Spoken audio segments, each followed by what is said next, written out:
Hi, my name's Derek Brose. For the last 8 years, I've worked as a freelance investigative journalist based in Houston, Texas. Since 2012, I've covered a wide range of topics, from indigenous resistance at Standing Rock, to corporate and government surveillance, to covering important trials like Chelsea Manning's sentencing and the Silk Road trial.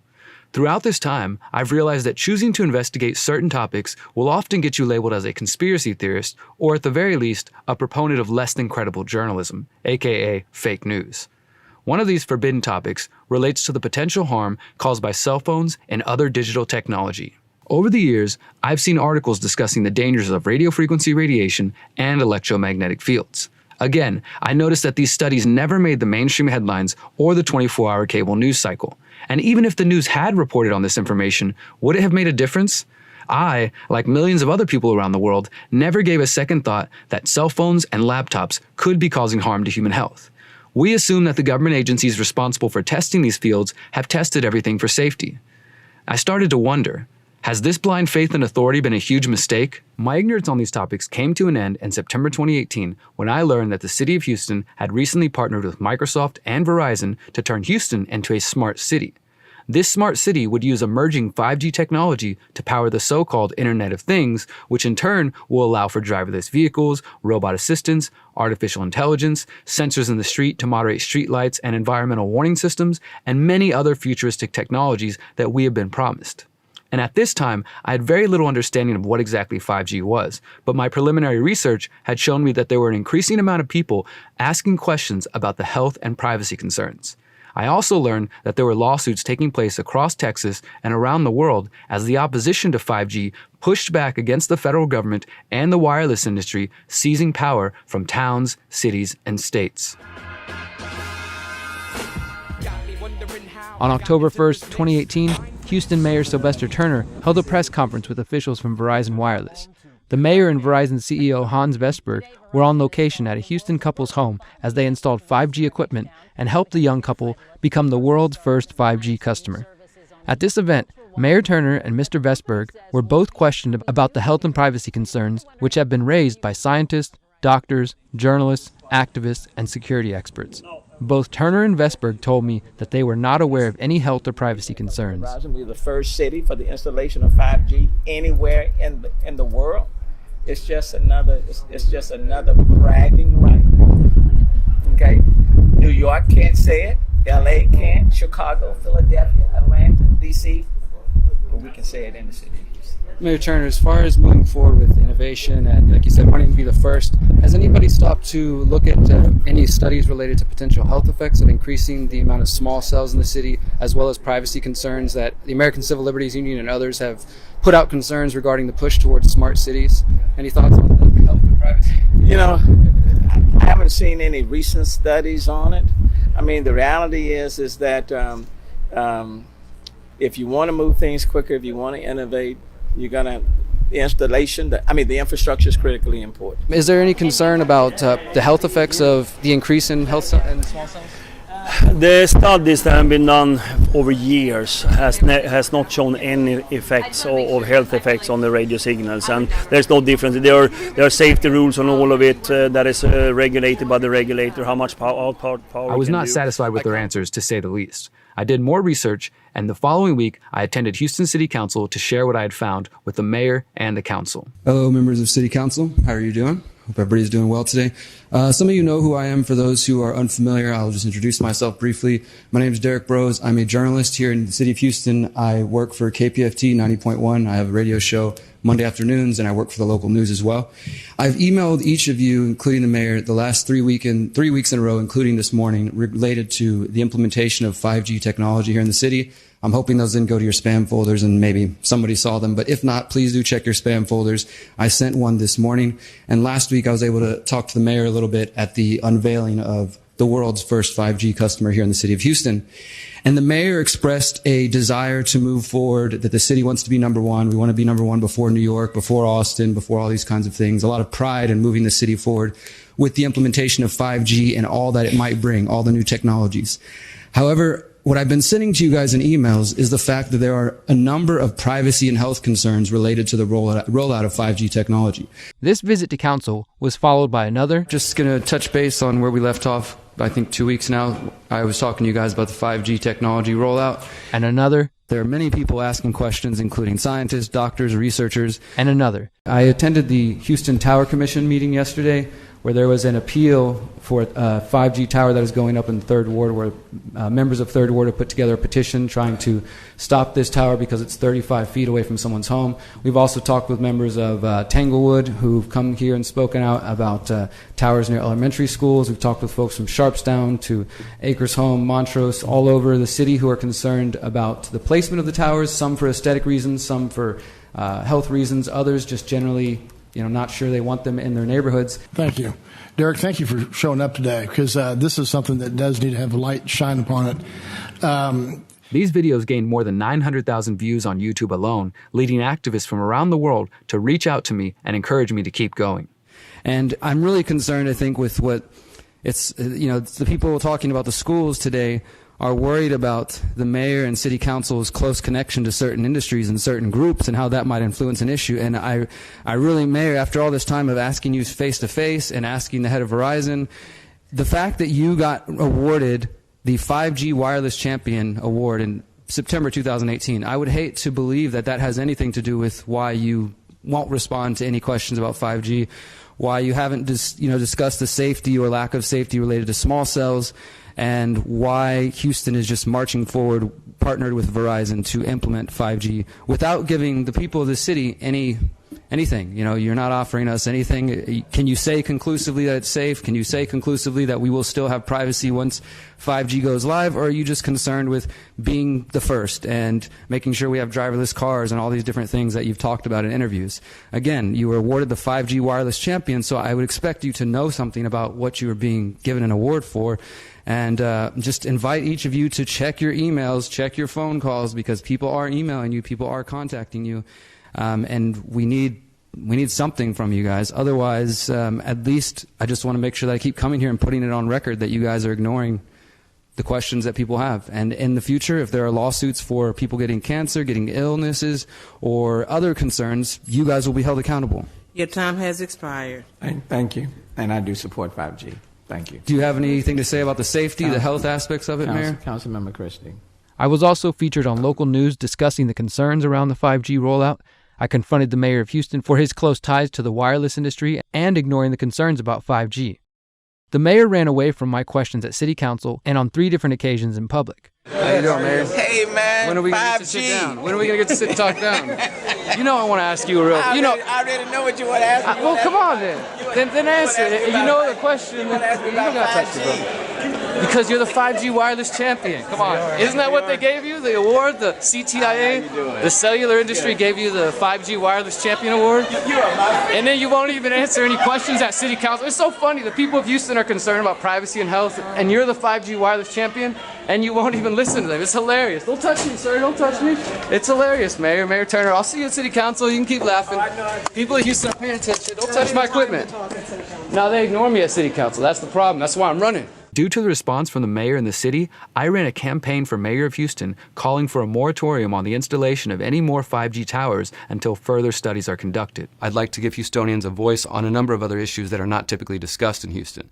This includes police surveillance, the current 5G rollout, which is highly controversial to many Houstonians, as well. Over the last year, my research has involved interviewing health and privacy experts and uncovering the truth about the race to 5G. What I have learned is that the industry known as Big Wireless is colluding with the Federal Communications Commission to create a false demand for 5G in total disregard for the health and privacy concerns, and all the while using the rollout to strip away local power. I offer the conclusions of my research in the hopes that the public will question and oppose the promises of the 5G Trojan horse.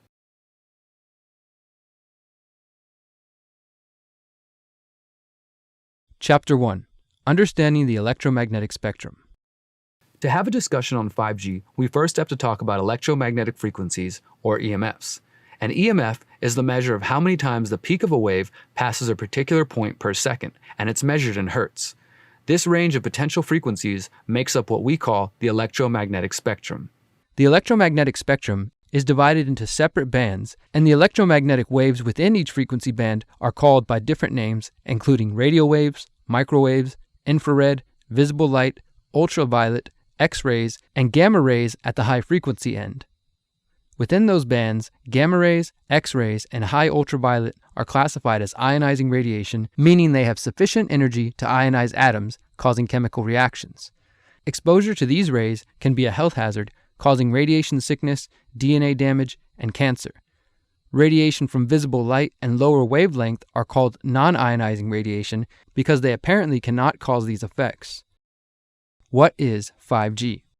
Devices like cell phones, Wi-Fi, and Bluetooth all operate on the microwaves band of the electromagnetic spectrum. Microwaves are also used in mobile phones, and certain wavelengths are absorbed strongly by water molecules and so are used to cook food. These are not the wavelengths, however, that are used in mobile phones. Microwaves are used in Doppler radar, which is widely used for short-term localized weather forecasting and what you see on TV weather news. When it comes to cell phones, a new generation of cellular standards has appeared approximately every 10 years since 1G systems were first introduced in 1979. Each new generation is characterized by new frequency bands, higher data rates, and non-backwards compatible transmission technology.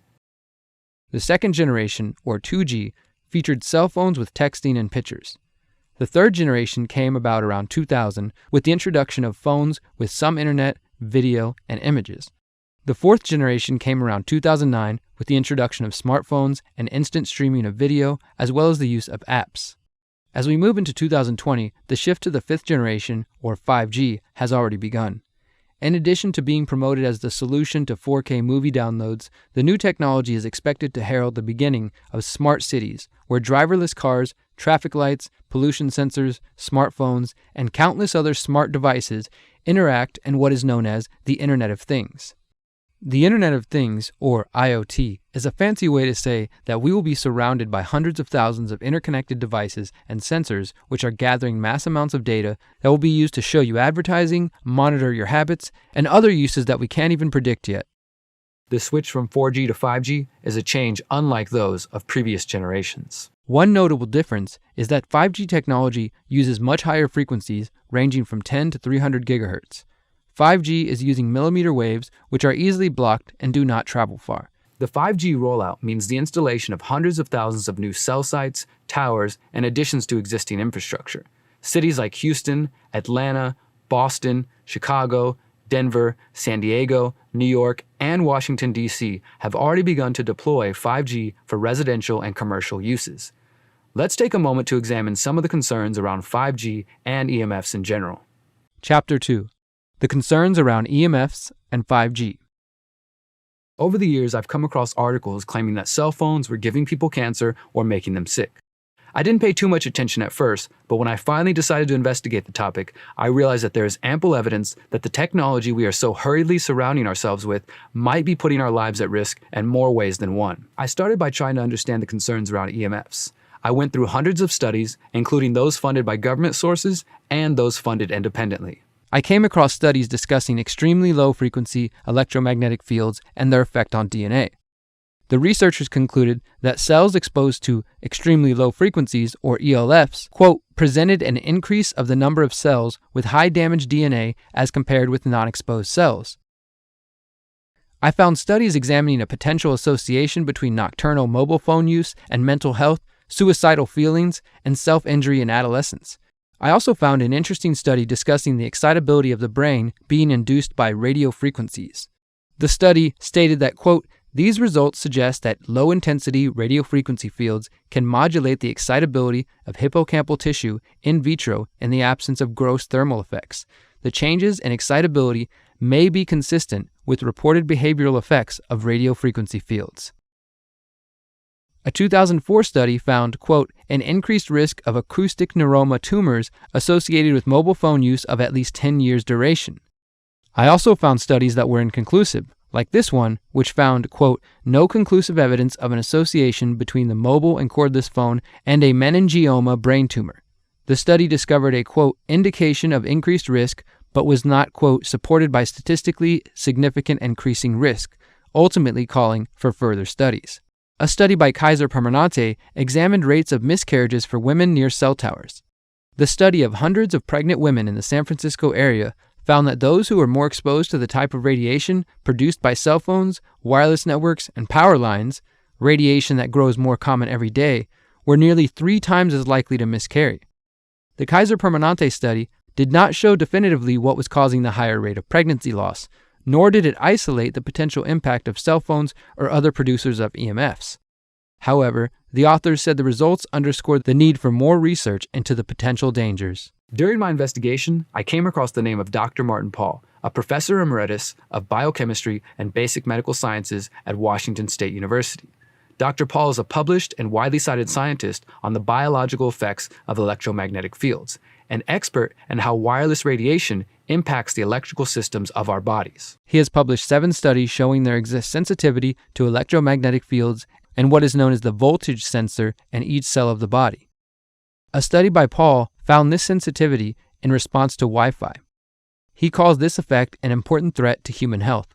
According to Dr. Paul, there are at least 15 different ways EMFs harm humans, including changes in brain structure and function, changes in various types of psychological responses and changes in behavior, at least 8 different endocrine hormonal effects, cardiac effects influencing the electrical control of the heart, chromosome breaks and other changes in chromosome structure, histological changes in the testes, cell death, lowered male fertility, including lowered sperm quality and function, and also lowered female fertility, cellular DNA damage, including single-strand breaks and double-strand breaks in cellular DNA, cancer, which is likely to involve these DNA changes, but also increased rates of tumor promotion-like events, cataract formation, breakdown of the blood-brain barrier, melatonin depletion, and sleep disruption. In 2016, Dr. Paul released another study on EMFs in the Journal of Chemical Neuroanatomy. 18 more recent epidemiological studies provide substantial evidence that microwave EMFs from cell mobile phone stations,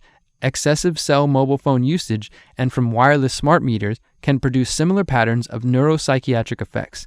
Lesser evidence from 6 additional studies suggests that shortwave, radio station, occupational, and digital TV antenna exposures may produce similar neuropsychiatric effects. Among the more commonly reported changes are sleep disturbance, insomnia, headache, depression, depressive symptoms, fatigue, tiredness, concentration, attention dysfunction, memory changes, dizziness, irritability, loss of appetite, restlessness and anxiety, nausea, skin burning or tingling, and EEG changes.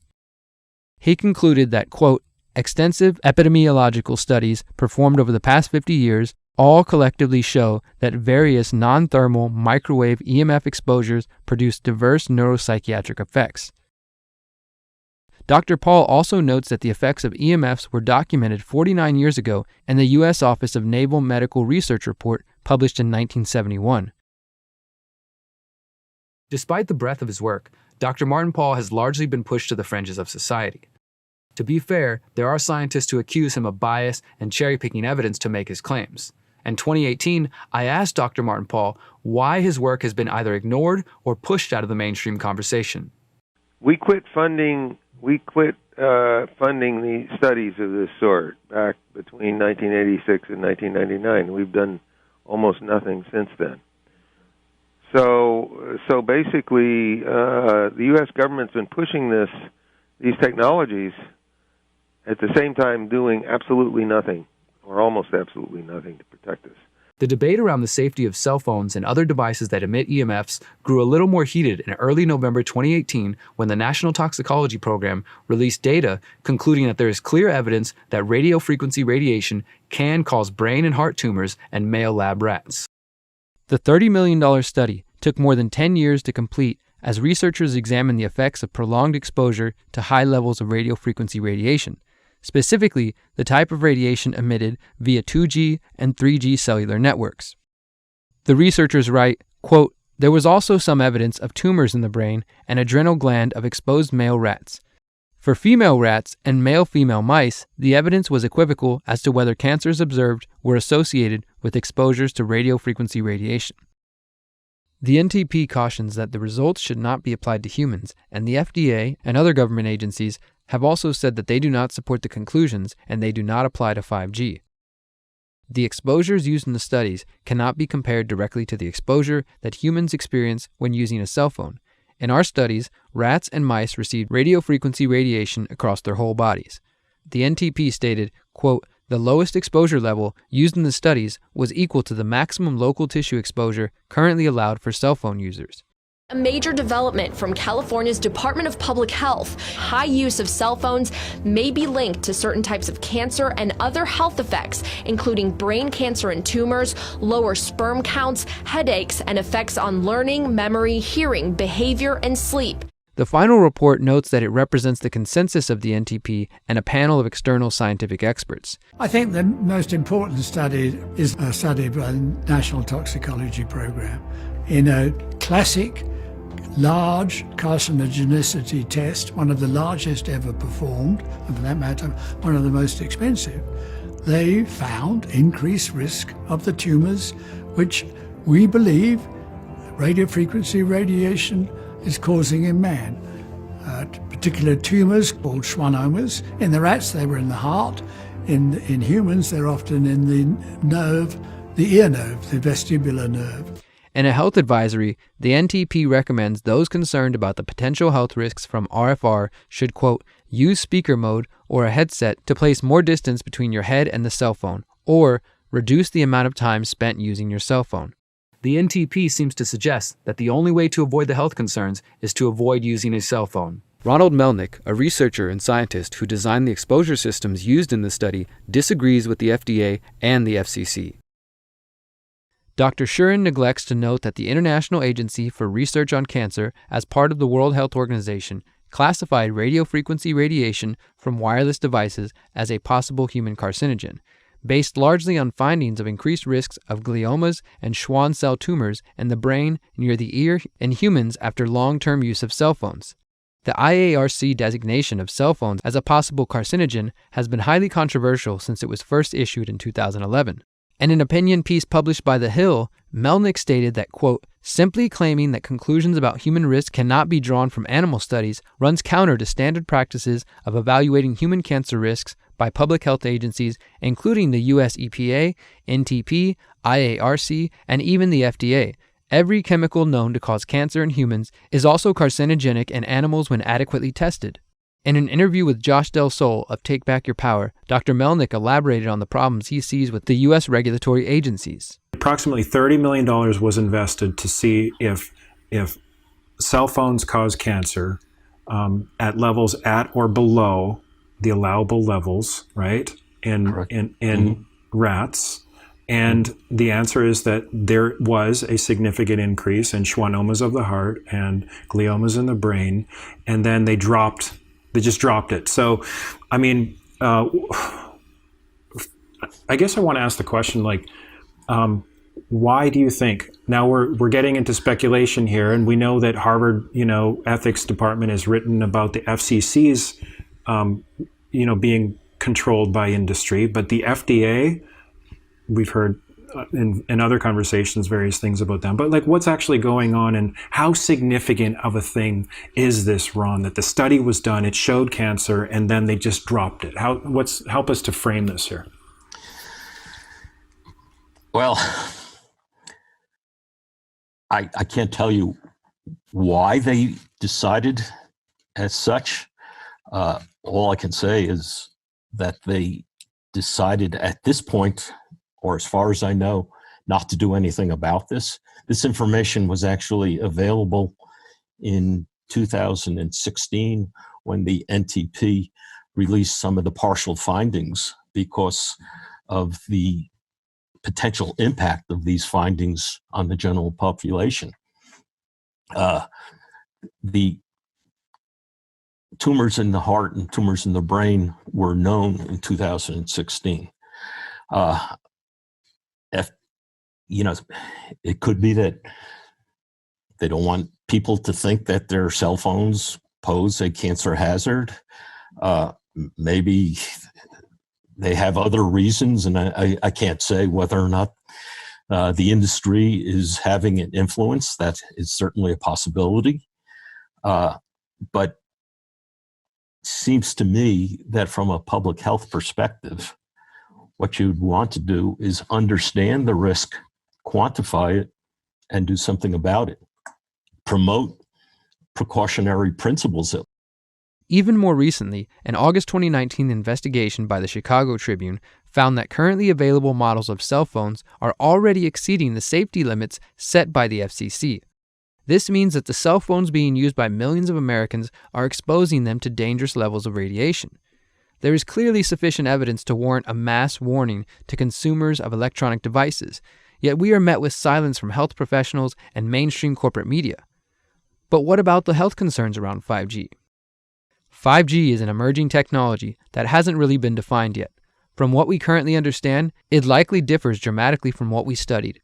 Consequently, I believe that new wireless technologies, including 5G, should be adequately tested before their implementation leads to unacceptable levels of human exposures and increased health risks. Additionally, hundreds of scientists from around the world have signed the so-called 5G Appeal, a statement calling on a global moratorium on 5G.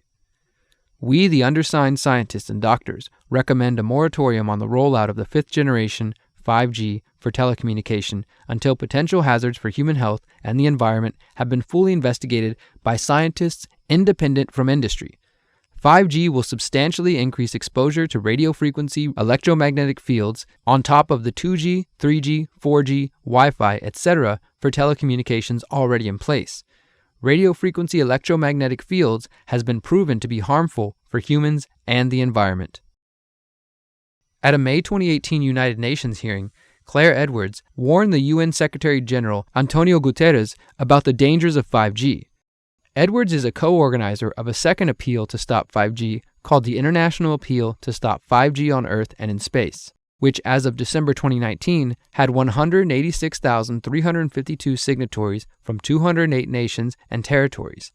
At the hearing, she told Guterres that recently installed Wi-Fi equipment could cause harm to UN employees. Since December 2015, the staff here at the Vienna International Centre have been exposed to off-the-scale electromagnetic radiation from Wi-Fi and mobile phone boosters installed on very low ceilings throughout the buildings.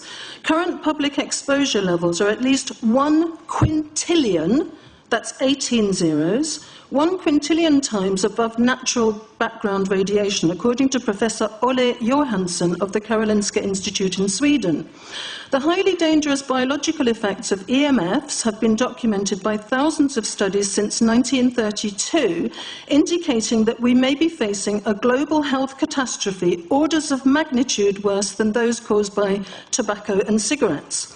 Mr. Secretary General, on the basis of the precautionary principle, I urge you to have these EMF-emitting devices removed immediately from these buildings and to call a halt to any rollout of 5G at UN duty stations, because 5G is designed to deliver concentrated and focused electromagnetic radiation in excess of 100 times current levels in the same way as do directed energy weapons.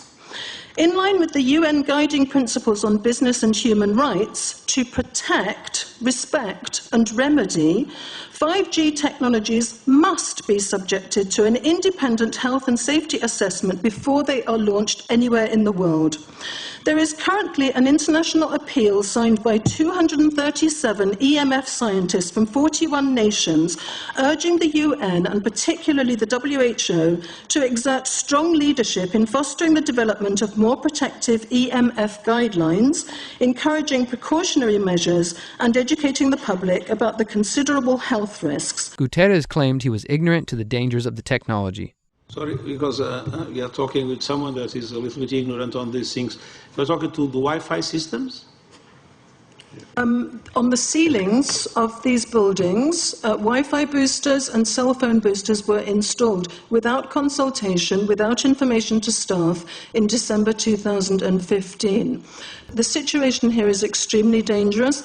I have heard anecdotally of many people who have had health problems. I don't know if they are related, but the precautionary principle would dictate that we use our medical records to look into this and that we remove these dangerous devices immediately.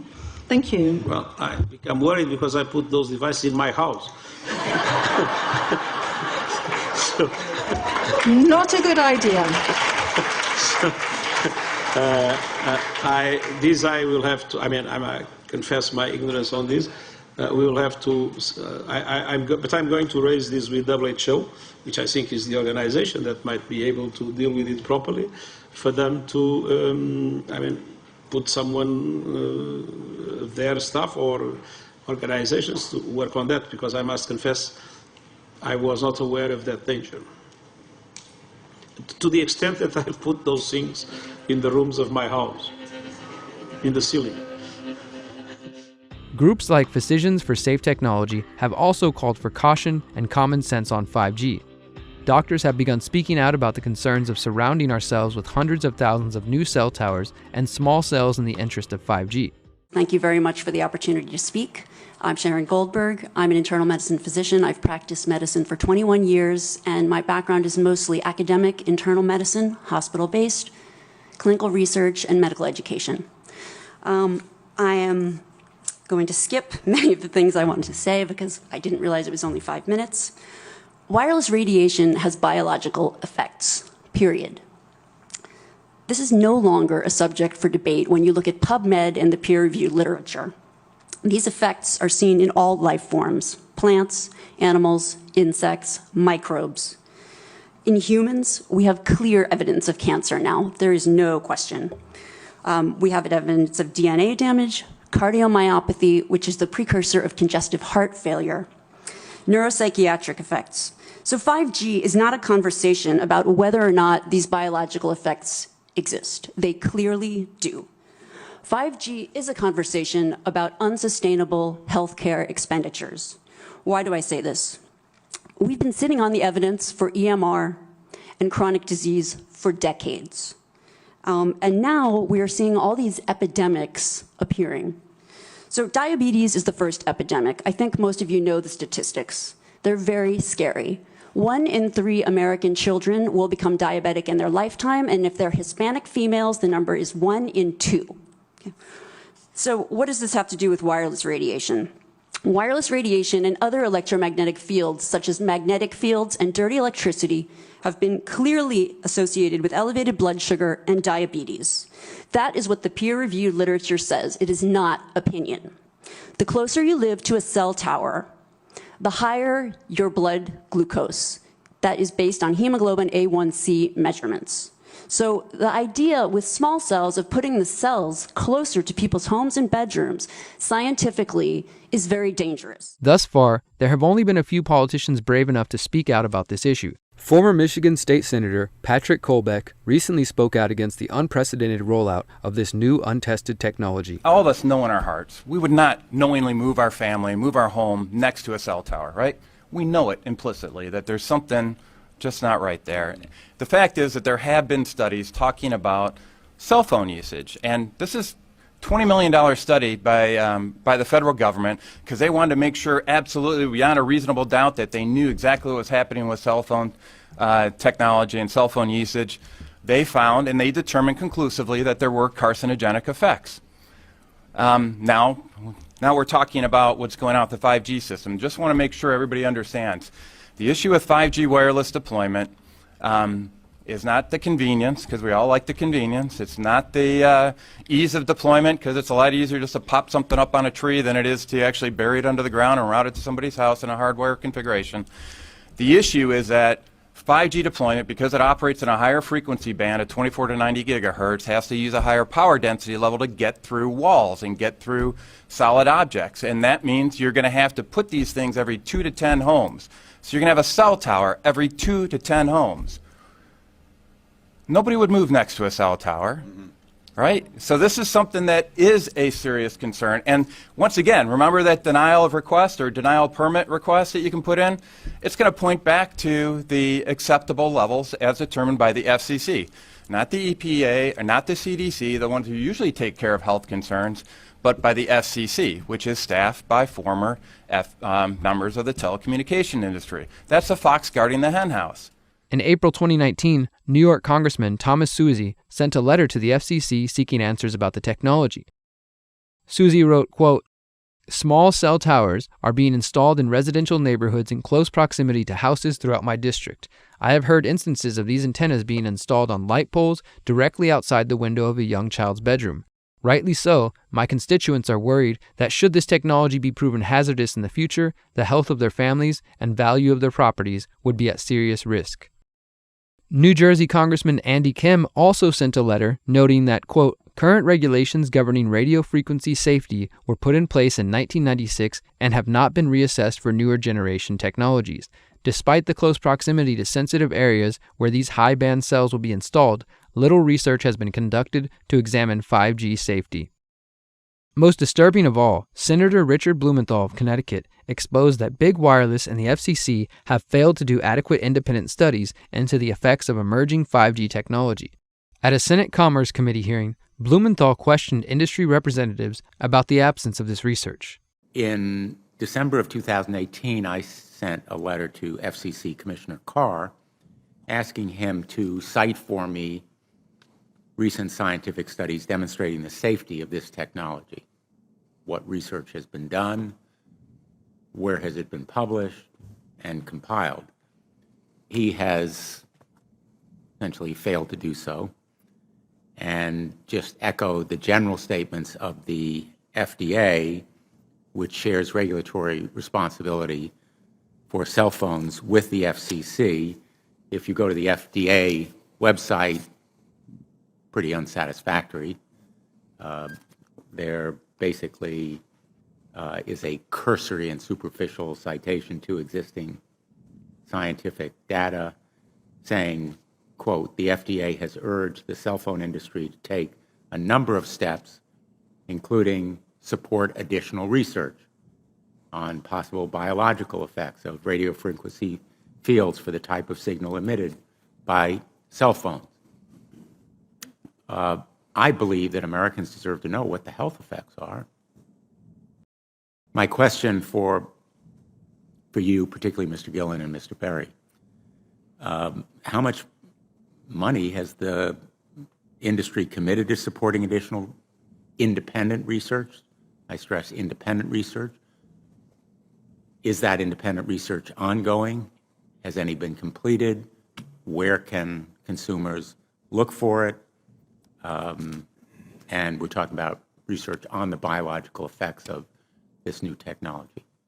Thank you, Senator. I think, thank you for your focus on the issue. Safety is paramount, and as you alluded to, we rely on the expert agencies, we rely on the findings of the FDA and others as to the requirements to keep all of us safe. There are no industry-backed studies, to my knowledge right now. Happy to visit with you as to what opportunities you think there needs to be more studies, and we're always for more science. We also rely on what the scientists tell us. At the end of the exchange, Blumenthal concluded, So there really is no research ongoing. We're kind of flying blind here, so far as health and safety is concerned.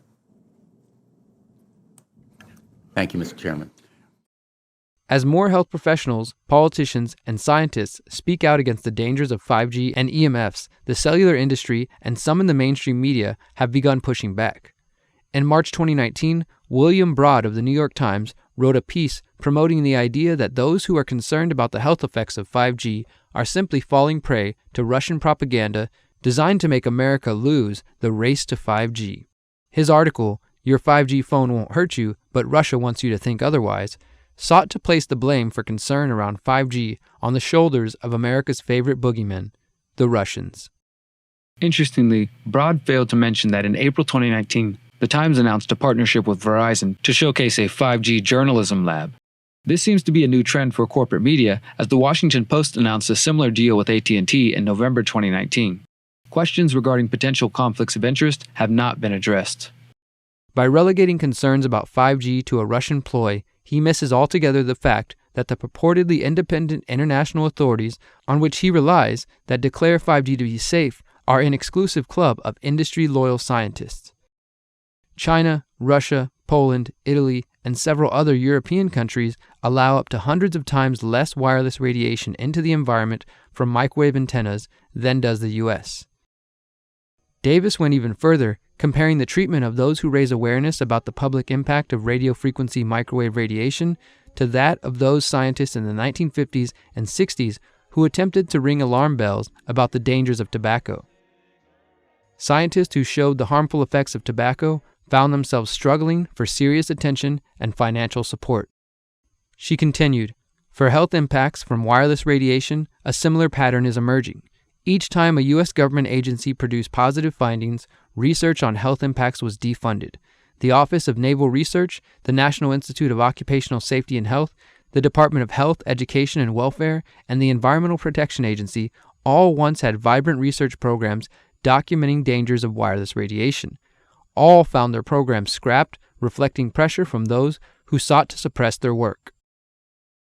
Ironically, one of the sources for an extensive amount of research on the health effects of EMFs comes from Russia and Ukraine. In epidemiological studies of the population of Ukraine, a connection was established between leukemia in children and cancer in adults and exposure to EMFs at industrial frequencies. Specific injuries under radio wave exposure are development of cataracts, instability and leukocyte makeup of peripheral blood, and vegetovascular disorder. Additionally, on March 3, 2011, the members of the Russian National Committee on Non-Ionizing Radiation Protection approved a resolution on the effects of non-ionizing radiation emitted by cell phones. According to U.S. government agencies, cell phones and EMFs are non-ionizing, meaning they do not have the power to alter atoms in the human body. Because of this, and the assumption that heating alone cannot cause health problems, the public is told that non-ionizing means safe. The resolution by the committee says otherwise. The committee states that, quote, "urgent measures must be taken because of the inability of children to recognize the harm from the mobile phone use and that a mobile phone itself can be considered as an uncontrolled source of harmful exposure." The committee called for requiring health information regarding exposure to EMFs on the phone itself, as well as setting limits for children and teens using cell phones and laptops. As of 2019, no U.S. regulatory body has adopted similar measures. Regarding this debate around ionizing and non-ionizing radiation, I asked Dr. Martin Paul why some researchers claim that non-ionizing radiation is safe and others claim that it causes harm. When you're thinking about radiation, you're talking about the individual photons that make it up. And the fact is that the individual photons that make up non-ionizing radiation, particularly in the microwave and lower frequency ranges, don't have enough energy to influence the chemistry of our bodies. That's true. They don't. But we're not talking about the individual photons. It's the fields as a whole. And those fields as a whole put forces on a structure called a voltage sensor that controls these voltage-gated calcium channels. And that structure is extraordinarily sensitive to these fields. And that's why you get activation of the voltage-gated calcium channels and why you get excessive calcium in the cell. So we know why the system works. We know why it's so extraordinarily sensitive. And the industry's been claiming that these fields are not strong enough to do anything. But the reason the industry's wrong is because this structure is extraordinarily sensitive to the forces of the EMF. So this comes straight out of the physics, and this is where the physics background that I have has been very valuable, in addition to understanding the biology. Despite the attacks from mainstream news and promises from big wireless, there are a great deal of reasons to be concerned about health issues related to cell phones, laptops, smart devices, and 5G. Now, to be fair, there are of course scientists and researchers who say that the claims of health problems associated with EMFs are exaggerated and unfounded. The proponents of EMFs claim that the opposition is cherry-picking evidence to make their case. However, even if one takes only a cursory look at what we have just shown to you, it should be easy enough to see that rolling out a new, untested technology is not smart science. At the very least, we must encourage public officials to exercise the precautionary principle and do further testing before rolling out 5G. Smart city or surveillance city? Cancer and other health issues are not the only concerns being raised by the critics of 5G and the Internet of Things. There are also a growing number of professionals, government agencies, civil rights attorneys, and activists who are raising important questions about the digital future. In April 2018, the American Civil Liberties Union released a guide detailing important questions that should be asked by city officials seeking to join the smart city evolution. When we talk about smart city technology or the Internet of Things in the government context, that what we're really talking about is, electronics that are maybe small and cheap that can be placed around the city and that essentially can be designed to collect information, whether it's visual information or audio information or information about, say, whether a parking space is occupied. But before any smart city technology is acquired or deployed, it's really important that a city working with its community determine whether that technology is actually smart for the city to do. Why do we say that? Well, that's because, smart city technology can be a wolf in sheep's clothing. It can be another way for the government to amass information that it may not have wanted to collect for law enforcement purposes, but that might be vulnerable to that sort of use later, or that they may not have wanted to collect for immigration purposes, but that could potentially be vulnerable to that later. And again, this technology is often going to be collected by technologies that companies have developed. And so it's really important for the city and the community to be on the same page about who's going to own this data if we go forward with this project, who's going to be able to sell this data, and at the end of the day, are communities in control of these technologies? There already exist a few examples of what a smart city will resemble, including in South Korea. They envision sporting venues using 5G hot zones to deliver personalized video feeds of a customer's favorite player to their mobile device, or allow healthcare providers to test assisted surgery with augmented and virtual reality. Other use cases for the smart city technology include CCTV, traffic control, and smart lighting, where environmentally friendly lights automatically turn off when no one is nearby. Noticeably missing from this endorsement of Samsung's Privacy List City is the fact that these CCTV cameras and devices are recording 24 hours a day and are capable of notifying law enforcement if someone jaywalks, speeds, or whatever other behavior the Crown has deemed illegal. Let's look at another example of a smart city. Quayside is a planned smart city that has been in the works since 2016. Located on 12 acres of waterfront property southeast of downtown Toronto, Canada, Quayside represents a joint effort by the Canadian government agency, Waterfront Toronto, and Sidewalk Labs, which is owned by Google's parent company, Alphabet Inc. Sidewalk Labs claims Quayside will solve traffic congestion, rising home prices, and environmental pollution. There are even plans for housing developments and a school within the smart city. Unfortunately, residents of Quayside will be using a centralized identity management system through which they will access public services such as library cards and healthcare. This means their data will be highly centralized, leaving it open to access by hackers and law enforcement. However, Quayside has consistently faced pushback due to a failure to build in the necessary privacy protections. At least 2 officials involved in the project have resigned. I imagined us creating a smart city of privacy as opposed to a smart city of surveillance. I have to resign because you committed to embedding privacy by design into every aspect of your operation. The fears around Quayside grew in late October 2019 when the Globe and Mail reported on previously unseen documents from Sidewalk Labs, which detail how people living in a sidewalk community would interact with and have access to the space around them. This experience largely depends on how much data you're willing to share, and this data could be used to reward or punish people for their behavior. Although the document, known internally as the Yellow Book, was designed as a pitch book for the company and predates Sidewalk's formal agreements with the City of Toronto, it does provide a vision of what the Google sister company would like to do. Specifically, the document details how Sidewalk would require tax and financing authority to finance and provide services, including the ability to impose, capture, and reinvest property taxes. The document also describes reputation-based tools that sound disturbingly similar to the social credit system we have seen in TV shows like Black Mirror and those unfolding in modern China. These tools would lead to a, quote, new currency for community cooperation, effectively establishing a social credit system. Sidewalk could use these tools to, quote, hold people or businesses accountable while rewarding good behavior with easier access to loans and public services. In response to the document leaks, Sidewalk said, quote, the ideas contained in this 2016 internal paper represent the result of a wide-ranging brainstorming process very early in the company's history. Perhaps due in part to the pushback against privacy invasions, in November 2019, Sidewalk Labs released a 482-page digital innovation appendix stating that none of Quayside's systems will incorporate facial recognition and that Sidewalk Labs won't sell personal information or use it for advertising. Sidewalk Labs says it will require explicit consent to share personal information with third parties.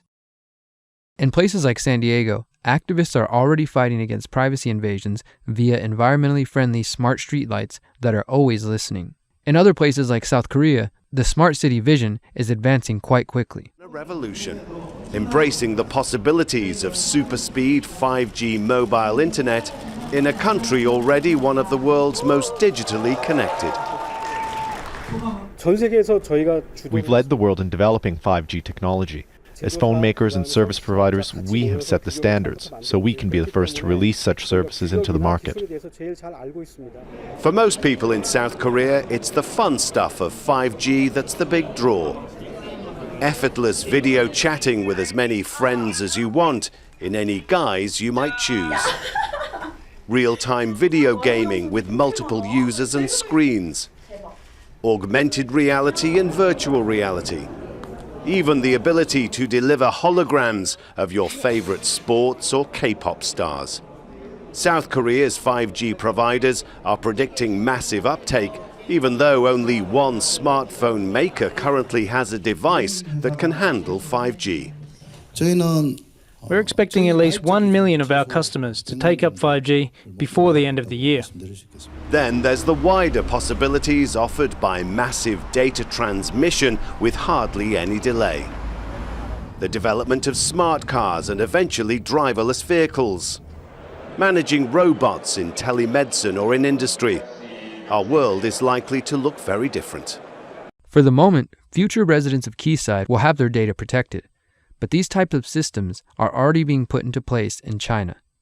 Under the expansion of China's Sesame credit system, more than 1 million people were denied the right to fly. Chinese citizens live under constant surveillance with CCTVs and facial recognition a part of daily life. The U.S. is not far behind China. The U.S. government is also expanding their facial recognition capabilities, with the FBI maintaining a massive secret database of face prints. The 5G rollout, the growth of artificial intelligence, and the push towards a smart city future will only increase the potential for abuses of privacy. As we move ever closer to this smart city future, privacy and the liberty that comes with privacy are under extreme threat. A threat to local political control.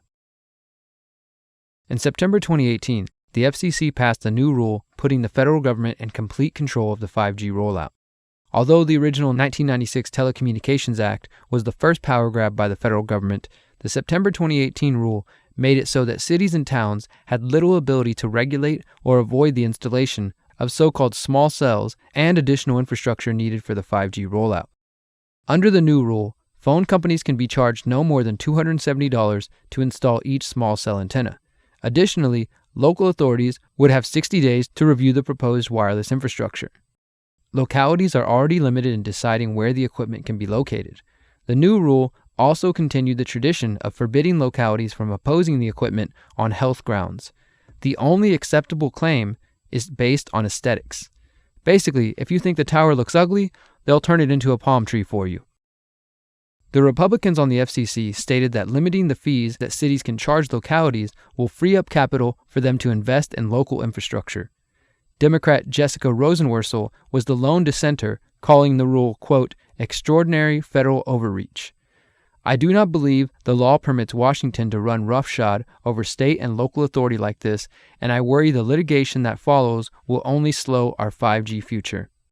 Rosenworcel was correct about litigation to follow. In the weeks after the October 2018 rule, 24 cities and counties filed lawsuits against the Federal Communications Commission.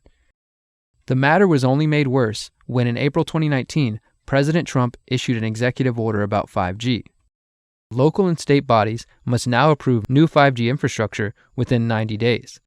The Trump administration also initiated a cap on the fees local governments can charge telecom companies wanting to install 5G technology. The FCC has also taken action to streamline the permitting process for 5G infrastructure with state and local governments. That's a big deal.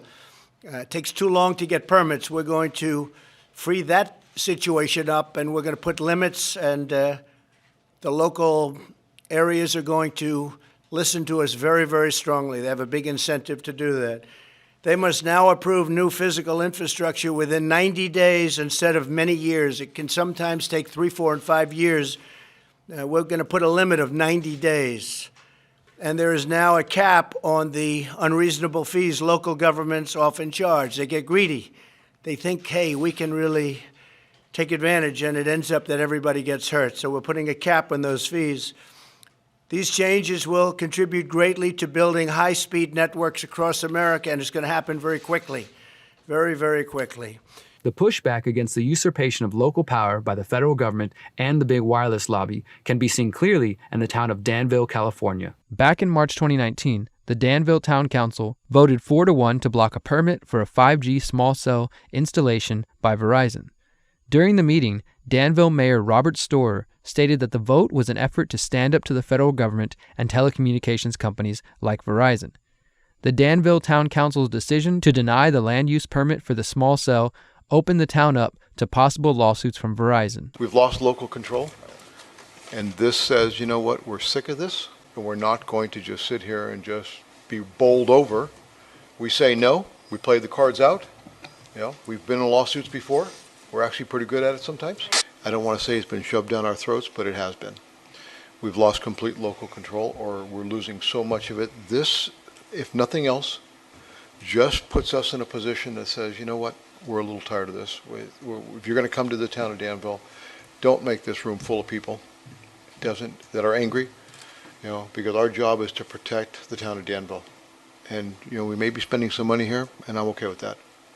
I'm actually okay with it, because it'll set in place how we feel in the town of Danville and what we think is right. Danville City Attorney Robert Ewing reiterated that cities cannot fight the small cells or 5G rollout based on health concerns, stating that, quote, while potential health concerns are a huge concern, if that was the basis on which you are making a decision, I would be fairly confident to tell you that you would lose, because that's about as clear as the law can get.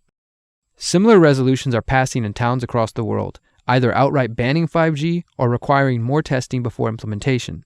Between the FCC rules and the presidential executive order, the U.S. federal government is working with the big wireless lobby to force 5G down the throats of cities and states around the country.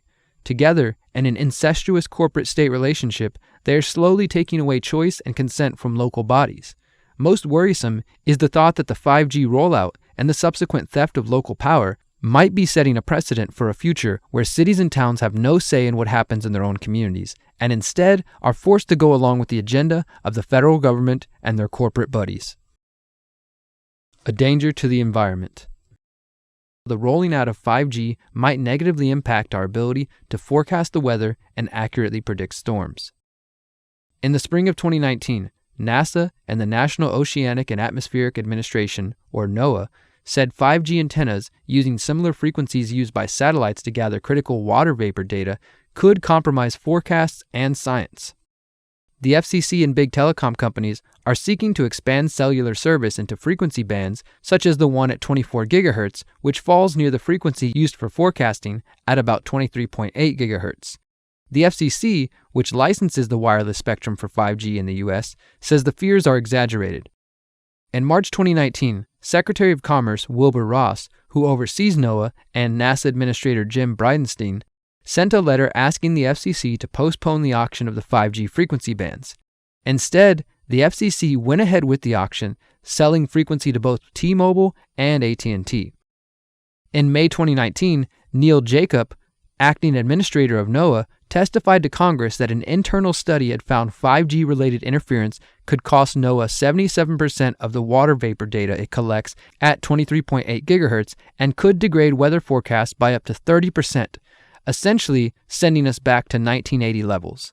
5G uses the frequency of 24 gigahertz. Gigahertz is a unit of measurement along this larger electromagnetic spectrum. You know all about this. You're familiar with this. AM radio waves, FM radio waves. There's cell phones and Wi-Fi. You get into the higher wavelengths, you get into things like TV remotes, visible light, medical x-rays, so on and so forth. So you're probably saying at this point, but what does that have to do with the weather, right? We've got these satellites up in orbit around the Earth, and those satellites pick up on different frequencies. Satellites, though, see atmospheric water vapor at 23.8 gigahertz. So if you've got that 5G signal emitting out a signal at 24 gigahertz. Then our water vapor is at 23.8 gigahertz. That's really close to each other on that larger spectrum. So if the satellites are looking down to Earth, they're going to get confused. Is it the 5G signal? Is it water vapor? Ultimately, we're not going to be able to determine that. And that data that's used for forecast models is taken right from those satellites. If we can't use that data, those forecasts are going to get worse. Due to their concerns, NASA and NOAA were seeking a sizable buffer zone between the frequency bands used for weather and those used for 5G. This buffer is measured in units of decibel watts. Unfortunately, in late November 2019, at a meeting of the International Telecommunication Union, international regulators agreed to a buffer of 33 decibel watts until September 1st, 2027, and a 39 decibel watt limit after that. The goal was to allow 5G companies to start building networks now and to add more protection for weather forecasting once the companies have established their networks. The U.S. has been slow to get into the game, but the president said the FCC would work to make it easier for companies to do so. That includes freeing up high-frequency airwaves or spectrum to carry 5G. And the FCC plans to spend $20 billion over 10 years on expanding 5G broadband for rural communities.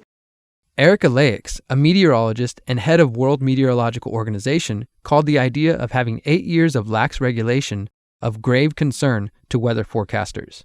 Once again, regulators chose policies that benefit big wireless and fail to protect the planet and the people.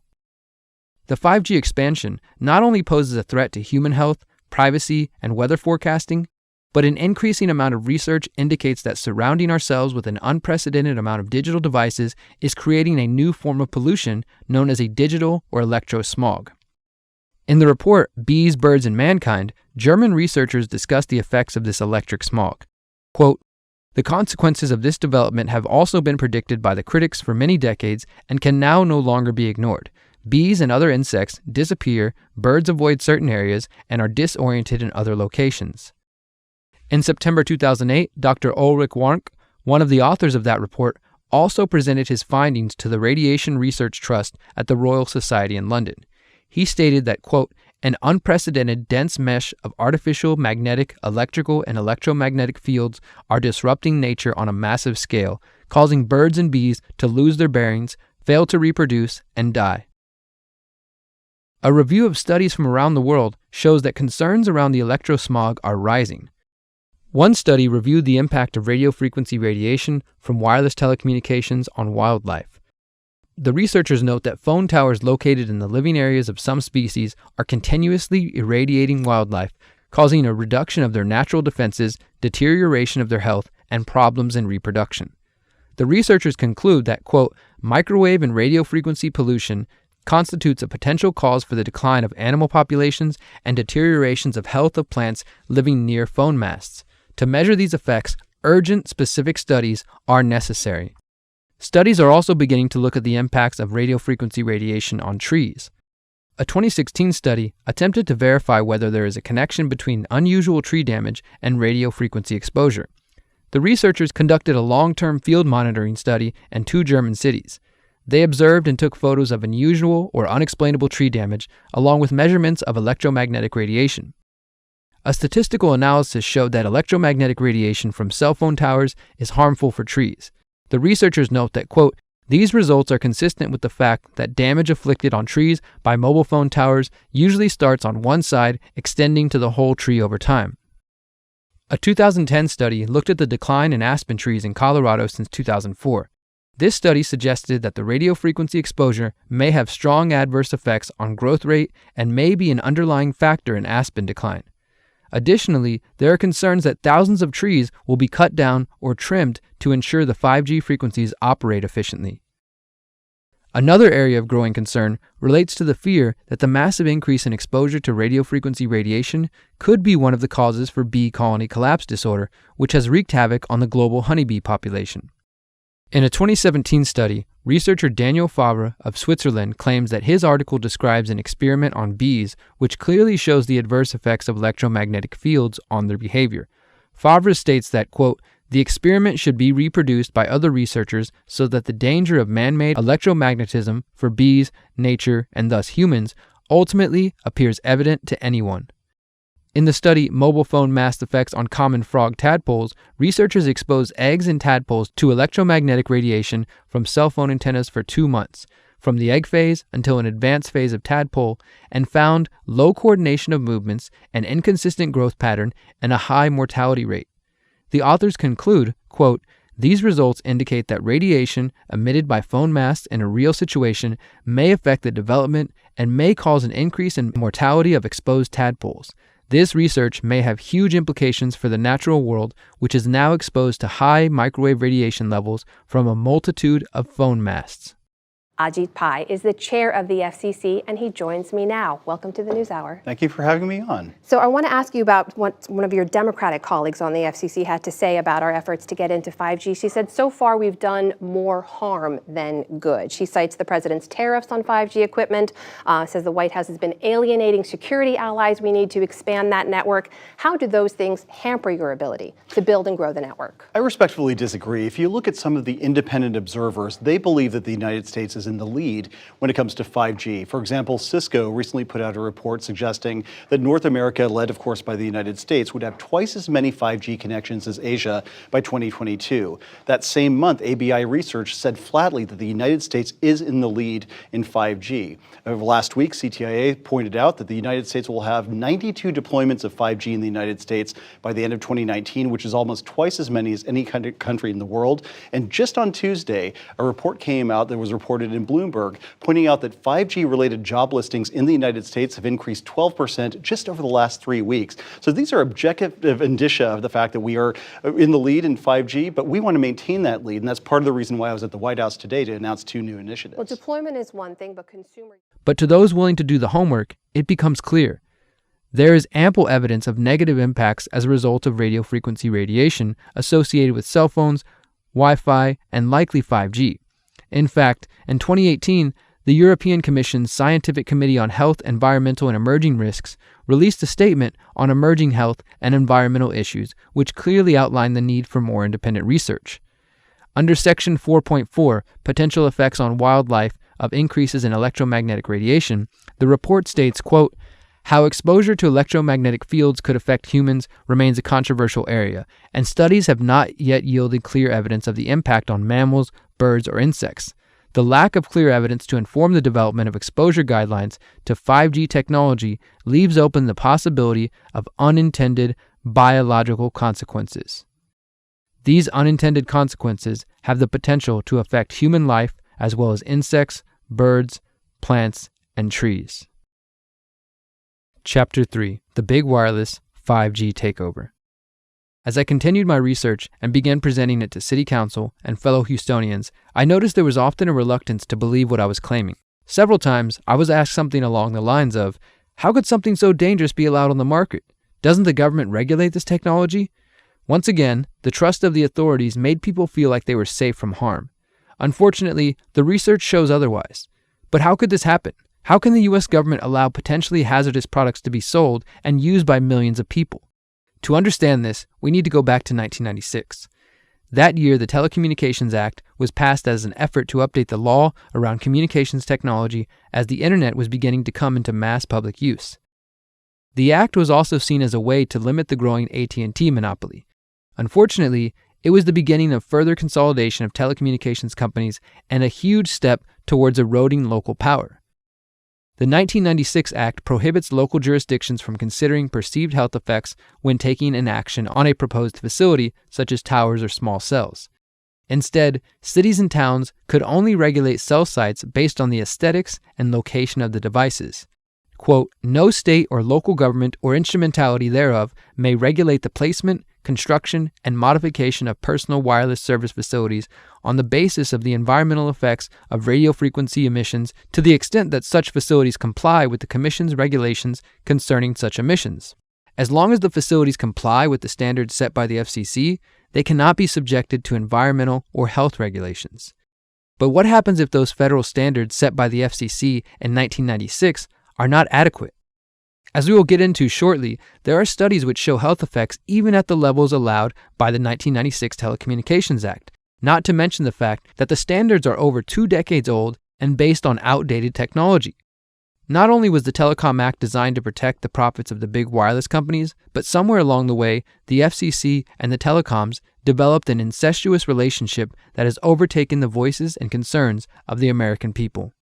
In 2015, the Harvard Edmund J. Safra Center for Ethics published an exposé by investigative journalist Norm Alster on the financial ties between the US FCC and how, as a result, the wireless industry has bought unfettered access to and power over a major US regulatory agency. The report details how the FCC, an independent government agency created in 1934 to regulate interstate communications by radio, TV, wire, satellite, and cable, has become a captured agency with big wireless leaders filling the government seats in a revolving door fashion. Regarding the passing of the 1996 Telecom Act, Alster writes that, quote, late lobbying won the wireless industry enormous concessions from lawmakers, many of them major recipients of industry hard and soft dollar contributions. Congressional staffers who helped lobbyists write the new law did not go unrewarded. 13 of 15 staffers later became lobbyists themselves. Alster states that direct lobbying by industry is just one of many worms in a rotting apple. The report says the FCC is involved in a network of powerful moneyed interests with limitless access and a variety of ways to shape policy.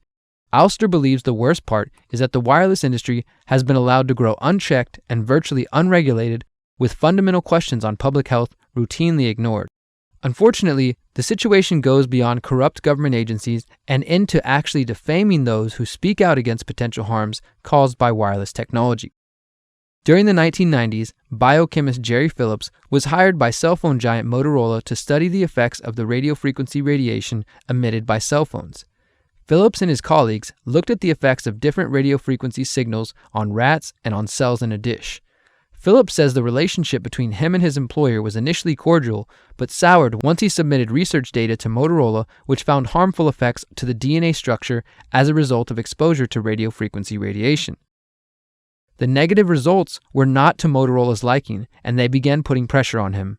These folks were very, very upset and began to talk about how are they going to handle this, what sort of spin can we put on this, what can we expect from this, and from that point on the relationship changed. What we saw was that Motorola began to exert more and more control over the work, telling us what to do, telling us how to write abstracts, what to say in the abstracts, what to say in the papers. I said, how to do the work. No, don't do this. Yes, do it this way. This was unacceptable. I had completed our study of DNA damage, and I submitted the final report to Motorola, and I got a call from Mays Swycord at Motorola. Now, Mays is the former head of the Center for, CDRH, Center for Devices and Radiological Health at the FDA, and he left the FDA and went to work for Motorola. Keep that connection in mind. That's interesting. He also handpicked his successor at the FDA and tried to urge me not to publish the study. They didn't tell me not to. They just said, no, this isn't ready for publication. And they wanted me to do more work. I stopped taking calls from them, and I went ahead and published the study. It came out in 1998, and I wanted nothing more to do with any Motorola-related work. I wasn't going to put up with that kind of control. I wouldn't put up with that attitude. That was it. I think one has to exercise caution at this point. And what makes the cellular telephone research area so difficult right now is there is no money available for research other than that that's coming from industry. So, I mean, what does this do? I don't have any faith in what comes out. I have absolutely none, not with my dealings with industry so far. In another example of industry attempting to influence research, we have Dr. Henry Lai of the University of Washington and fellow researcher Narendra Singh. The researchers were looking at the effects of non-ionizing radiation, the same type of radiation emitted by cell phones, on the DNA of rats. They used a level of radiation considered safe by FCC standards and found that the DNA in the brain cells of the rats was damaged or broken by exposure to radiation. After publishing the research in 1995, Dr. Lai would later learn of a full-scale effort to discredit the experiments. Lai and Singh caused controversy when they publicly complained about the restrictions placed on their research by their funders, the Wireless Technology Research Program. In response to this public action, the head of the wireless technology research sent a memo asking the University of Washington president Richard McCormick to fire Lai and Singh. McCormick refused, but the message was clear: get rid of anyone who makes our products look bad. In a leaked internal Motorola memo, executives claim to have succeeded in wargaming the Lai-Singh experiments. This shocked me, Lai says. The letter trying to discredit me, the War Games memo. As a scientist doing research, I was not expecting to be involved in a political situation. It opened my eyes on how games are played in the world of business. You don't bite the hand that feeds you. The pressure is very impressive. Think about that for a moment. An international corporation trying to exert pressure on scientists who draw conclusions that their product is causing harm to human health. Even further, Dr. Lai's experiments show negative health consequences at levels considered safe by the FCC. The captured agency report makes it clear that this type of corruption takes place because of the, quote, free flow of executive leadership between the FCC and the industries it presumably oversees. For example, at the time of the report's release, the chairman of the FCC was Tom Wheeler, a man with deep ties to the big wireless industry. In 2013, Wheeler was nominated as FCC chairman by Obama after raising more than $700,000 for Obama's presidential campaigns. And that's because for more than 30 years, Tom's been at the forefront of some of the very dramatic changes that we've seen in the way we communicate and how we live our lives. Wheeler led the two most powerful industry lobbying groups, the National Cable and Telecommunications Association and the Cellular Telecommunications and Internet Association, or the CTIA. The current chairman of the FCC could also be seen as another example of a captured agency in action. Ajit Pai, a lawyer and current chairman of the FCC, served as Associate General Counsel at Verizon Communications between 2001 and 2003, where he handled competition and regulatory matters. Pai was appointed to the FCC by Barack Obama in 2012 and then made FCC chairman by Donald Trump in January 2017. In conclusion, sorry, many people are still shell-shocked that I'm up here tonight. They ask themselves, how on earth did this happen? Well, moments before tonight's dinner, somebody leaked a 14-year-old video that helps answer that question. And in all candor, I can no longer hide from the truth. And so I might as well own it. Let's take a look.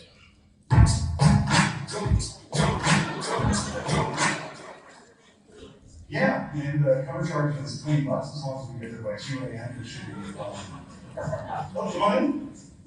Hey, G! What's going on? Not much. Went to a 3 doors down concert at the UCI Center last night. It was fun. Oh, yeah, you don't blame UCI for more than 3 years. Oh, right. What's up? So I have to talk to you guys. Okay. As you know, the FCC is captured by industry, but we think it's not captured enough. So we go on plans, so what do you have in mind? We want to brainwash and groom a Verizon puppet to install an FCC. That sounds awesome. I know, right? There's only 2 problems. First, this is going to take 14 years to implement. So we need to find something smart, young, ambitious, but dorky enough to throw this in. Whoa! You said there was another issue? We need to find a Republican who will be able to win the presidency in 2016 and appoint you to FCC chairman. I think our best bet is an outsider, but I have no idea who that could be. If only somebody could give us a sign.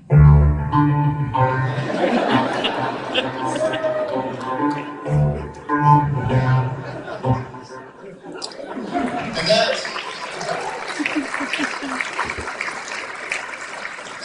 ladies and gentlemen, is how I became chairman of the FCC. FCC Commissioner Brendan Carr is another example of a government official working closely with industry and maintaining relationships which clearly present conflicts of interest. We're very excited about the build-out of 5G and next-gen internet infrastructure. Carr is credited with accelerating the 5G build-out. Prior to joining the FCC, Carr worked as an attorney at Wiley Rein, where his clients were Verizon, AT&T, CenturyLink, CTIA, the Wireless Association, and the USTA, the telecom lobby. The Wiley Ryan law firm is a hotbed of activity for former government officials and industry regulars. One of the founders of the law firm is Richard Wiley, himself a former FCC chairman. On September 30th, 2019, Commissioner Carr and other officials were in Houston to discuss the future of 5G. How do you respond to those communities around the country who are fighting based on property rights or just different, pushback? What's the FCC position on that? We're very excited about the build-out of 5G and next-gen internet infrastructure. And at the FCC, we've been really building on a lot of the policies that state and local leaders have been putting in place to make sure that every single community can benefit. It's really a great job story. It's a great story for economic growth. So we're really happy with the progress that we're seeing in building out 5G, both here in Houston and in a lot of other communities around the country.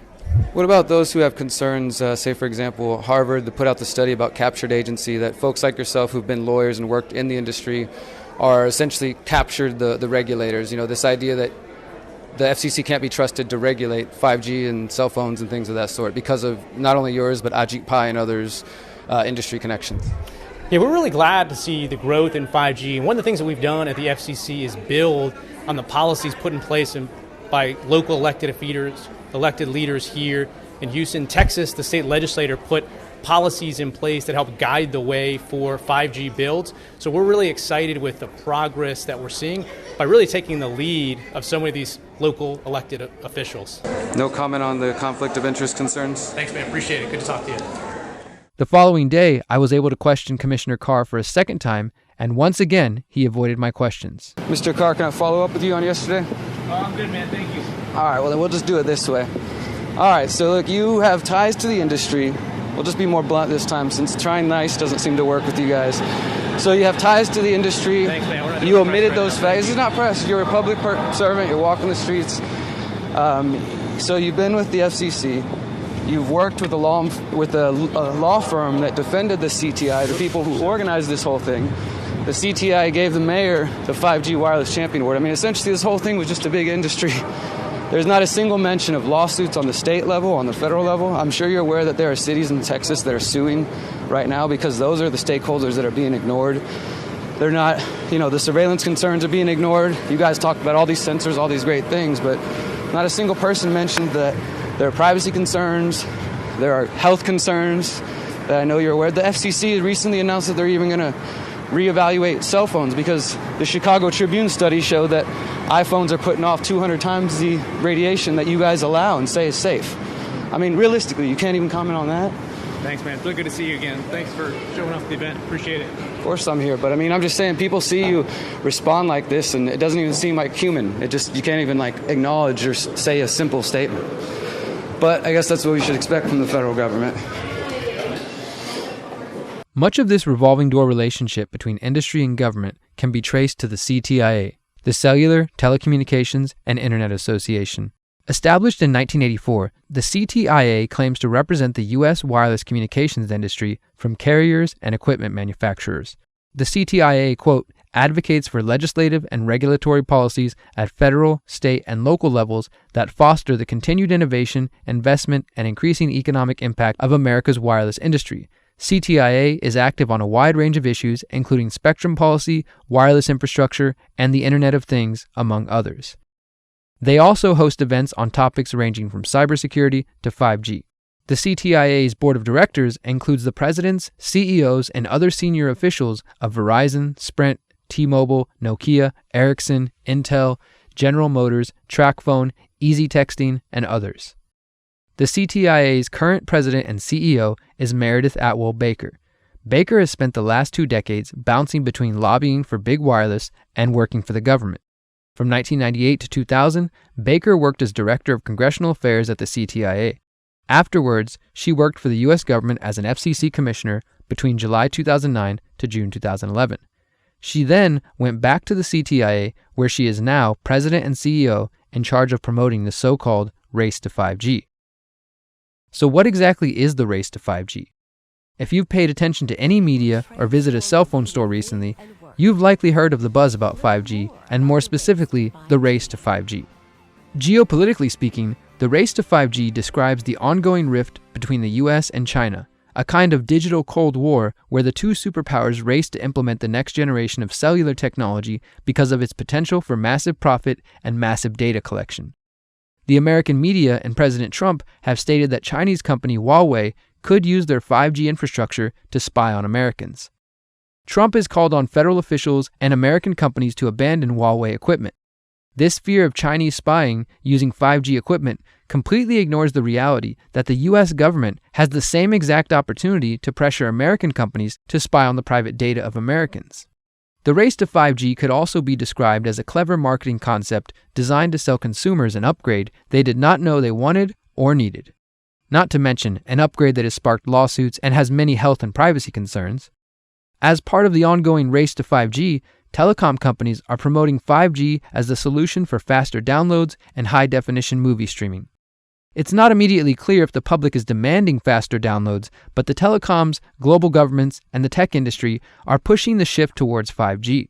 While it is true that 5G has the potential to spur on innovation in the fields of medicine, manufacturing, entertainment, and other industries, there has not been a truly organic call for this emerging technology. It seems much of the hype around the 5G rollout is coming from the CTIA itself. Yes, the Cellular, Telecommunications, and Internet Association, the organization created to lobby explicitly for the wireless industry. The CTIA is big wireless. 5G is a race, and we must win. The sheer power of innovation in the US will come up with new types of services and applications that will ride on top of those networks. Mobile 5G, big opportunity. Video IoT, and a competition amongst cities to bring smart city to life. I think 5G is the biggest and most important evolutionary step in the history of wireless. We know the best path to ensuring 5G. One of the ways the CTIA has spread enthusiasm for the race to 5G is by working with city officials. The CTIA has been honoring city mayors who have worked to erode local authority regarding the 5G rollout. Thank you, Derek. Thank you very much. The 5G Wireless Champion Awards honor the state and local officials who, quote, bring next-generation 5G networks into communities and remove barriers to the deployment of next-generation wireless infrastructure. In 2018, the CTIA gave out 3 5G Wireless Champion Awards to mayors across the United States, including Houston's Mayor Sylvester Turner. I think you're always assessing, the pros and the cons, but I haven't seen anything that would cause us to slow down. As I mentioned earlier, it was the mayor's response to my questions about 5G which encouraged me to look deeper. I found out that in July 2018, Mayor Turner stood side by side with Verizon Wireless officials to announce plans to roll out 5G technology in Houston. The mayor said 5G will turn Houston into a smart city with better control of traffic flow, money-saving smart streetlights, and driverless cars. By September 2018, Turner was awarded the 5G Wireless Champion Award by the CTIA. The CTIA stated, quote, under Mayor Turner's leadership, Houston has streamlined the permitting process by not requiring a license or attachment agreement for new poles or small cells, and completes review ahead of deadlines. Despite my efforts at emailing the mayor and city council about the concerns and visiting city council many times, I continued to be met with silence. When I decided to run for mayor, making 5G a central part of my campaign, I finally had the opportunity to call out the mayor to his face and in front of the people of Houston. I think I'm probably the person who knows the most about smart grids and 5G on the stage. Go ahead and use your favorite search engine, search Derek Bros 5G. You'll find it. Here's one of the videos that have been going to city council, confronting this council member and this mayor about the privacy concerns, about the health concerns, about the loss of local power concerns. The mayor can sit here and say that they're giving you a voice, but the fact of the matter is that last summer, the mayor was given the 5G Wireless Champion Award by the telecom body, specifically for removing regulations and restrictions. Go look at the press release and rolling this forward. I've been there, going to city council over and over. The mayor's literally ran away from me 3 times asking him questions about this. He can sit up here on stage and act like he cares about your privacy. I've actually interviewed attorneys with the American Civil Liberties Union who said that 5G and the smart grid could, quote, be a wolf in sheep's clothing that allows government surveillance, police surveillance, local surveillance. There's also hundreds of doctors questioning the health concerns. There's loss of local power concerns. Look my name up, look up 5G. You'll see who's been fighting and bringing these concerns to the table, because none of these people have it, and they're just going to BS you about it. Sylvester Turner and mayors like him are a problem, but they are a symptom of a bigger battle. The CTIA uses the 5G Wireless Champion Awards and other local programs to convince mayors and local officials to support the 5G agenda. This allows the agenda adopted by the federal government and big wireless to be filtered down to the state and local level. Now to another first for the city of Houston. We first told you about this last week. Our city is going to be among the first in the country to experience 5G wireless technology. Verizon announcing that it is going to begin rolling out a residential network before the end of the year and then a mobile version next year. It's going to change how some people use their phones, but the impact stretches well beyond handheld devices to transportation, healthcare, and entertainment. Despite a number of lawsuits from cities and states, objections from scientists and health professionals, concerns from citizens, politicians, and journalists, the CTIA, the FCC, and Donald Trump continue to push the 5G agenda forward. As I discovered in my research, there are health and privacy concerns around cell phones, Bluetooth, Wi-Fi, laptops, and other digital devices. The research shows we should limit our exposure to these devices and find ways to protect our privacy. We should also recognize that the major difference between the 5G smart grid and the current technology is that once 5G rolls out, you will not be able to avoid it. You can choose not to use a cell phone or not install Wi-Fi in your home, but once the 5G network is complete, you will be surrounded by hundreds of thousands of sensors, small cells, and other infrastructure. Once I understood the implications of this, I realized I had to know what I can do to protect myself, my family, and my friends. Chapter 4. Solutions. The reality is that we are already living in the electro-digital smog. The public has excitedly purchased the latest upgrades to their digital technology of choice, from smartphones to laptops, doorbell cameras, public Wi-Fi networks, home assistants, smart houses, and the early stages of 5G. We are inundated with digital technology which emit various levels of radio frequency radiation. Bit by bit, device by device, we are being exposed to an increasing level of radiation, and this cumulative effect has the potential to cause a great amount of harm to the public. Collectively, each of these devices form a digital panopticon, where private companies, law enforcement, governments, and hackers can literally trace your movements from the moment you wake up and interact with your phone throughout your entire day as you move through public spaces and visit your work, family, and friends. If the public doesn't wake up to these dangers and quickly organize a massive global effort to push back against 5G, the smart city future seems inevitable. So what would this pushback look like, and what can we do as individuals? First, the opposition would need to involve ending the relationship between big wireless execs and government officials, as well as an honest discussion about the established dangers posed by our digital world. Organizing political opposition should take place at all levels, but I highly encourage everyone to start getting involved in their local communities and asking about the dangers presented in this documentary. You can join a local group that might be talking about 5G, privacy, health, or the environment, and let them know about these concerns. If there isn't a group already, you can start one. Pass out flyers at community festivals, farmers markets, concerts, and political events. You can host educational events at community centers and show this documentary. If your neighborhood has a homeowners association or similar group, you can attempt to fight against the installation of new small cells in your neighborhood. Some activists and concerned homeowners have even filed lawsuits in an attempt to stop the 5G rollout. When it comes to solutions for protecting yourself in the meantime, remember that the National Toxicology Program's 10-year study recommends those concerned about the potential health risks from radiofrequency radiation should, quote, use speaker mode or headset or reduce the amount of time spent using your cell phone. Simply put, limiting your use of and exposure to these devices is the best solution available. I would recommend turning your phone on airplane mode when not using it, or simply turning it off when not in use. I know, it's a scary thought, but we will survive. I would also stop using Bluetooth headphones and stop using Bluetooth while driving in your vehicle. There are also companies producing devices which are supposed to be able to block or absorb the EMFs emitted by our devices. Do your research and see what works for you. Probably one of the most important steps to take is to stop falling asleep with your phone or next to your laptop. I also started unplugging my Wi-Fi at night to protect myself from unnecessary exposure while I'm sleeping. The exposure to these devices and the radio frequency radiation they emit has the potential to disturb your sleep and create stress. This can cause an overall decline in the body's ability to heal and repair at night. When it comes to your home or office, I recommend rewiring as much as possible using Ethernet cables for your desktop or laptop. This will allow you to remove Wi-Fi if you choose and drastically decrease your exposure. There are even options available to use Ethernet connections on your cell phone.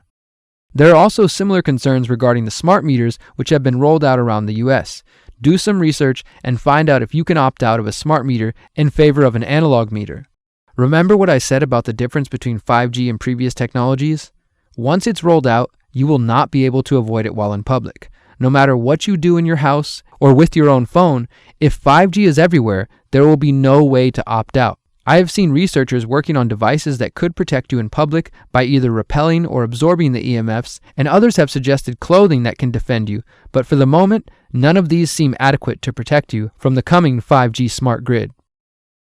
So after spending the last year diving deep into this topic, interviewing experts, and networking with other researchers, I have no doubt that 5G is being promoted under false pretenses.